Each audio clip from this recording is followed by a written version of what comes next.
I'm Lulu Garcia-Navarro, and you're listening to Coronavirus, a weekly report from NPR News. New U.S. jobless claims skyrocketed to over 6.5 million this past week, and those government relief checks could take weeks to arrive. So what can you do to manage your bills if you've lost some or all of your work? NPR's Rachel Martin asked Michelle Singletary, the Washington Post's personal finance columnist, for some tips. Many Americans have been laid off or have at least seen a drop in income in recent weeks and are probably worried they won't be able to make rent this month. What should they do? Well, the first thing you do is you're going to reach for wherever you can find cash. So if you are unemployed, file for unemployment insurance right away. Obviously, if you've got emergency funds, tap that. Cut any unnecessary expenses. If you've got things that you're automatically paying that are not essential, pause those. And then the next level is looking at pots of money that you wouldn't normally tap, like your retirement account, or you want to pause if you're making contributions to your kids' college fund. Look for the things that are not necessities right now. During the financial crisis of 2008, it was the same situation. Many Americans couldn't pay their mortgages. They lost their homes, in fact. How is the government response different this time, this crisis?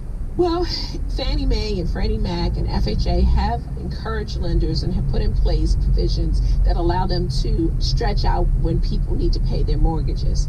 But it all depends on who's backing your loans. Many people have non-government backed loans, and they are not subject to these provisions that the government backed loans are. So you first of all have to find out who owns your loans. And if it's a pool of investors, there's less safety there for you.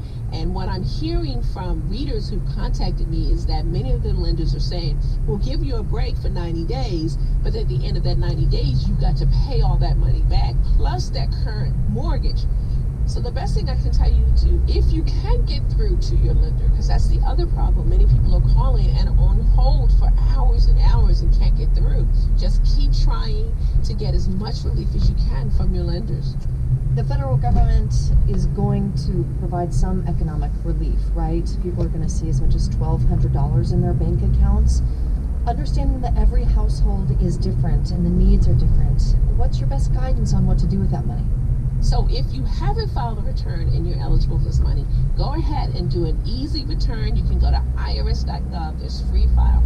Do not respond to any telephone calls or text messages or emails. You will not be contacted that way for this money.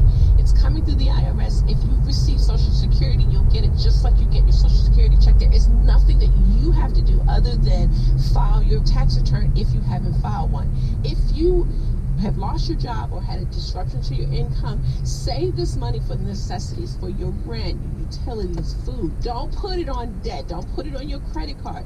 Pause that. Call your lender and say, I can't pay, because you want to use this money for the things that you need right now. Let's worry about your credit and debt later when you've got some more financial freedom.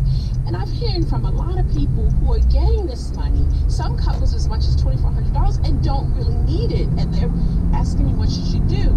I would say pass it on to someone else, because we're all in this together, and we truly are, in this financial crisis, each other's brothers and sisters keeper. That was Morning Edition co-host Rachel Martin speaking with Michelle Singletary of the Washington Post. And if you're one of the over 6 million people who were laid off in the last few weeks, you probably already know that no job can mean no health insurance in the United States, but the medical safety net is limited. So what are the coverage options for those newly jobless, or for those who have never had insurance to begin with? Mary Louise Kelly asked NPR health policy reporter Selena Simmons-Stefan. So for the millions of people who have just filed for unemployment, what are their coverage options? So, like all things health insurance, it's a bit complicated. It depends on where you live, but there are 3 big buckets to look at. And the first is COBRA. So if you worked for an employer with 20 or more workers, you have access to COBRA. It's basically exactly the same coverage that you had before, but it can be really expensive, hundreds of dollars in premiums, and your employer isn't chipping in to defray that. Then the second thing is Obamacare insurance exchanges. Losing job-based coverage is a qualifying event, so you can shop for a plan there. The third option is Medicaid. So the rules about who qualifies varies from state to state, but it's based on monthly income. You have to make less than $1,400 a month for yourself or $3,000 a month for a family daunting with all of those buckets and so many things to look at and check on. Where do I go just to find out what I can get? If you qualify for COBRA, you will be contacted. But if not, you should just start with healthcare.gov, and that'll direct you to the right place for your state. Okay. What about another group of people who maybe didn't have coverage to begin with before this pandemic? That's a number that's like 27 million people who didn't have insurance. Yeah, it's really a lot of people. So 6 million of that 27 million actually do qualify for Medicaid. They just don't know it. So they can go and enroll at any time. Beyond that, if you don't qualify for Medicaid, then you might be able to go to the Obamacare exchanges. A dozen or more states that run their own marketplaces have opened what's called a special enrollment period. So if you live in one of those states, you can shop there. You don't have to prove you just had a job loss or something like that. Okay. In states that don't run their own exchanges, there's a bit of a problem. The Trump administration has decided not to open a federal special enrollment period, and that means there are probably several million people who will fall into a coverage gap and not be able to enroll in Medicaid or an Obamacare marketplace plan. There was an exchange about that during the White House press briefing, and Vice President Pence got asked about it. He didn't really answer the question, as I recall. President Trump jumped in and said it's something we're going to look at, but no specifics. Yeah, it's a reminder of the politics here. The very law that expanded Medicaid and created these insurance exchanges is the Affordable Care Act, Obamacare. So Trump feels he was elected in part on his promise to get rid of that law. Congress wasn't able to do it back in 2017. The administration is still fighting to strike it down. Now in court this fall, the Supreme Court is planning to hear the Trump administration's arguments against the law. So this might all explain the reluctance here to make use of Obamacare by making a special enrollment period that could be seen as an admission that the law is helpful during this crisis. Last question, Selena. What if I'm one of the lucky ones who has insurance, but then I'm unlucky and I get the coronavirus and I get COVID-19 and I get sick? What is covered? So testing is covered. If you can get a test, it's still not very widespread.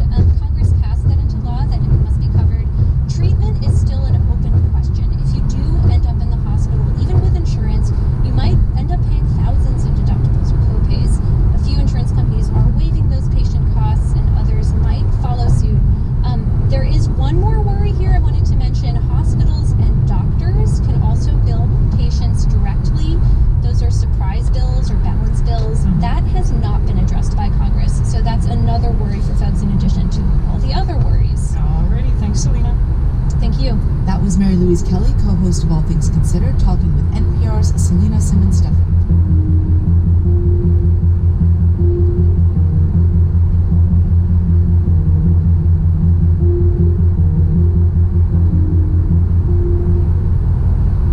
While states grapple with how to stop the spread of the coronavirus, they're also waging a battle against